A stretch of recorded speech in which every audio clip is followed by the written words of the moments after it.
নমস্কাৰ সাপ্লাই বা ডিমান্ড কি সাপ্লাই বা ডিমান্ড হৈছে মাৰ্কেটখন এনেকুৱা সাপ্লাই বা ডিমান্ড কি হয় এটো বিষয়ে সবিশেষ জানিবৰ কাৰণে সম্পূৰ্ণ ভিডিও চাব লাগিব কিন্তু শৰ্ট ভিডিও হিচাপে কওঁ যদি টেকনিক্যাল হিচাপে চাওঁ সাপ্লাই ডিমান্ডত এন্ট্ৰি কেতিয়া কৰিব লাগে যেতিয়া সাপ্লাই ডিমান্ড মানে এটা জেনাৰেট হল ঠিক আছে এটা জিটো জায়গাৰ পৰা প্ৰাইসটো খুব ফাষ্ট মোমেন্টাম হল সেই জায়গাটোক স্পেসিফিক এৰিয়াটো আমি নৰমালি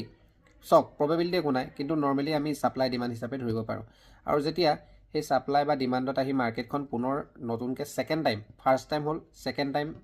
টাচ কৰে তেতিয়া আমি সেই সেম স্পেসিফিক ৰেজিস্ট্যান্স লাইনলৈকে আমি টাৰ্গেট চাব পাৰো কিন্তু এটা কথা মনে ৰাখিব ট্ৰেডিংত 100% একো নাই সকলো প্ৰবাবিলিটিৰ ওপৰত ডিপেন্ড কৰিব ম্যাক্সিমাম প্ৰবাবিলিটি যিফালে থাকে সেইফালে আমি ট্ৰেডটো ইনিশিয়েট কৰিব পাৰো আৰু প্ৰপাৰ ৰিস্ক ম্যানেজমেন্ট বহুত ইম্পৰ্টেন্ট হয় ঠিক আছে গতিকে আধা জনাত নলেজ লাভ নাই আপোনালোকে